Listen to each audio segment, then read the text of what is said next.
Welcome to The Author Show, where we present new authors and books. From fiction to self-help and everything in between, you'll find it all here. To watch the TV version of our program, visit authorswebtv.com. That's authorswebtv.com. And now, let the show begin with your hosts, Don McCauley and Danielle Hampson.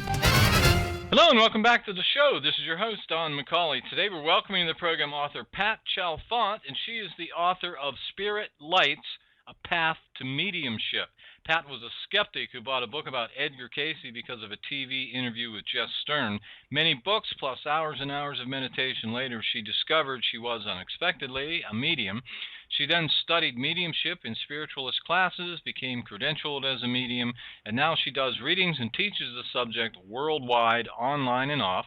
The book tells the story of her journey from skepticism to becoming a medium. Pat, how are you? I'm just fine, thanks. Let's start with a big question. Tell us about this book, please. It's a series of stories from real life about how I became a medium and how many of my students have become mediums and friends of mine who are mediums. All those stories are sprinkled throughout what is also a textbook. And you can actually use the book to learn how to do mediumship and at the same time be entertained by the stories. So who did you write this book for specifically? I wrote it specifically for people who are anywhere from young adult to adult. I wrote it for people who are, of course, obviously interested in becoming mediums, and also for psychics, because often psychics don't realize that they are becoming mediums. Many of them do, and many of them don't know it's happening when it is. And I wanted to enlighten them as well. So could you say there's a central message or perhaps an underlying theme that runs throughout the book? Yes, it definitely is. And it's that we never die. We have eternal life. It's something that is interesting to people in all nations around the world, and something that has always gone on, an activity that has gone on probably forever in countries all over the world. So if you had to choose, what would you say is the most important idea you're sharing in this book that's really going to add value to the reader's life?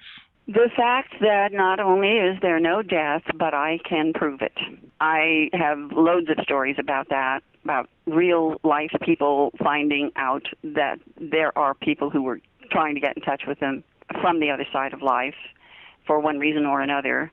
And I have many, many stories like that. In fact, so many that I'm going to put many of them into a book, another book that will come out shortly. I also, though, worked for 10 years in past life therapy and wrote about it. And so I am convinced from that work that I did that we live before and not before we are living in this present life.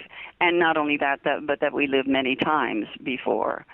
And when you put these things together, you have the message that we live forever. Now, if you could compare this book with any book out there we might already be familiar with, which book would it be and why? Well, the John Edwards books, the Edgar Cayce books, especially Elizabeth Kubler-Ross, who wrote On Life After Death, who was a doctor and who watched many patients over the course of her working with elderly and children and schizophrenics. She saw them die, and she began to be very interested in the subject of life after death. And she eventually wrote a series of essays, very convincingly tell us about that subject. The title of her book, again, is On Life After Death.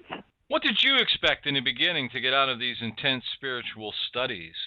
I did it at the time that I had just finished going through a divorce and a custody battle, and I just desperately needed peace of mind. And I found out about meditation and thought that sounded like something that somebody who was basically still a skeptic could do without being in danger of beginning to actually believe in all this stuff. So I took a meditation course, and that did it for me. I really gained peace of mind through that. Eventually, I really found that I was so interested in the fact that meditation could do such a wonderful job of relaxing someone. And also I saw little lights while I was doing the meditation. And those lights then interested me very much. They kept coming back every time I meditated. Then I began to see those little lights with my eyes open, not in meditation. And those lights have stayed with me all through my life. Eventually I learned that they were thought by the spiritualists to be lights that indicated that there were spirit people around me. That plus the fact that when I started to teach, the first things that people in my classes saw were lights. All of that led me to feel that I should call my book Spirit Lights. And they are a path to mediumship, I feel. But I think spirit lights are also a path to everything in life, because spirit is the fundamental stuff of which life is composed. Now, were you living an ordinary life during the time all of this was going on? Yes, I was. I had a job. I had several jobs. I was married. I had children. I was just living a pretty ordinary life outside of the fact that I was also a musician, a singer, an actress, a dancer, and did some work like that in Hollywood at the same time that I was being mother and wife and office worker. It sort of was a little of one thing and a little of another, but it was an ordinary life. Now, how long did your reading, studying, and spiritual practices go on before you realized you were a medium? For about 30 years. It took me a long time to reach that point. I can't really explain why it should have taken so long, except that there was certainly inner pushback about becoming a medium. I had no desire to do that. I never expected that I would. I couldn't think of any reason why that would be a good thing to be. And so maybe that was the primary thing that kept it from happening.